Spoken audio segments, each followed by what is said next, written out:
Hi dears, നമുക്ക് സ്റ്റാറ്റിസ്റ്റിക്സിൽ ഏറ്റവും important ആയിട്ട് വരുന്ന എസ്സേ ക്വസ്റ്റ്യൻസ് ഏതൊക്കെയാണെന്ന് നമുക്കൊന്ന് നോക്കാം. സോ പ്ലസ് ടുവിൽ നമുക്കറിയാം 13 ചാപ്റ്റേഴ്സാണ് പഠിക്കാനായിട്ടുള്ളത്. അതിൽ ഏറ്റവും വെയിറ്റേജ് ഉള്ള 2 ചാപ്റ്റേഴ്സാണ് നമ്മൾ ആദ്യത്തെ ചാപ്റ്റർ കോറിലേഷൻ അനാലിസിസും അതേപോലെ തന്നെ ലാസ്റ്റ് ചാപ്റ്റർ ഇൻഡെക്സ് നമ്പേഴ്സും. ഈ 2 ചാപ്റ്റേഴ്സിൽ നിന്നാണ് മെയിനായിട്ട് നമുക്ക് എസ്സേ ക്വസ്റ്റ്യൻസ് യൂഷ്വലി വരാറുള്ളത്. ആദ്യത്തെ ചാപ്റ്റർ എന്ന് പറയുകയാണെങ്കിൽ കാൾ പിയേഴ്സൺസ് കോറിലേഷൻ കോഎഫിഷ്യൻറ്റ് കാണാനുള്ള ക്വസ്റ്റ്യൻ, നമ്മളെ വലിയ ഇക്വേഷൻ വെച്ചിട്ടുള്ള ആ ഒരു ക്വസ്റ്റ്യൻ ആണ് എസ്സേ ക്വസ്റ്റ്യൻ ആയിട്ട് വരാറുള്ളത്. ഇനി ഇൻഡെക്സ് നമ്പേഴ്സിൻ്റെ കേസിൽ പറയുകയാണെങ്കിൽ നമുക്ക് ഫിഷേഴ്സ് ഇൻഡെക്സ് നമ്പർ കാണാനായിട്ട്, അതായത് ലാപ്പയർ ഇൻഡെക്സ്, പാഷേഴ്സ് ഇൻഡെക്സ്, എന്നിട്ട് ഫിഷേഴ്സ് ഇൻഡെക്സ് കാണാൻ ചോദിക്കാറുണ്ട്.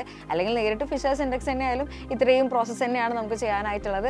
ഇതും എസ്സേ ക്വസ്റ്റ്യൻ ആയിട്ട് വരാറുള്ളത് തന്നെയാണ്.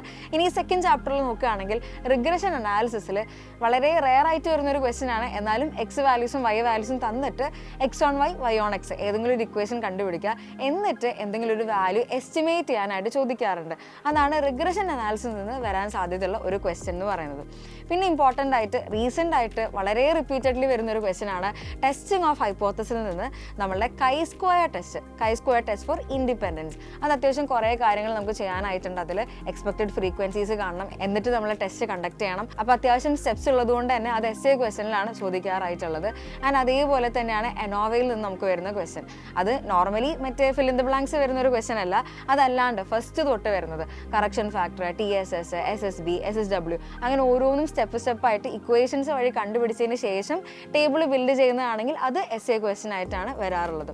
ഇനി നമ്മളുടെ 11th ചാപ്റ്റർ സ്റ്റാറ്റിസ്റ്റിക്കൽ ക്വാളിറ്റി കൺട്രോളിൽ നോക്കുകയാണെങ്കിൽ അവിടെ നമുക്ക് മീൻ ചാർട്ട്, റേഞ്ച് ചാർട്ട് ഒക്കെ നമ്മൾ പഠിക്കുന്നുണ്ട്.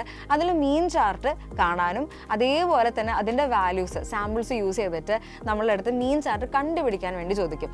അപ്പോൾ ഇത് കണ്ടുപിടിച്ചതിന് ശേഷം നമ്മൾ പറയണം പ്രോസസ്സ് അണ്ടർ കൺട്രോൾ ആണോ അല്ലെങ്കിൽ ഔട്ട് ഓഫ് കൺട്രോൾ ആണോ എന്നുള്ളൊരു കാര്യം. സോ ഇത്രയാണ് നമുക്ക് ഇമ്പോർട്ടൻ്റ് ആയിട്ട് വരുന്ന എസ്സേ ക്വസ്റ്റ്യൻസ് എന്ന് പറയുന്നത്.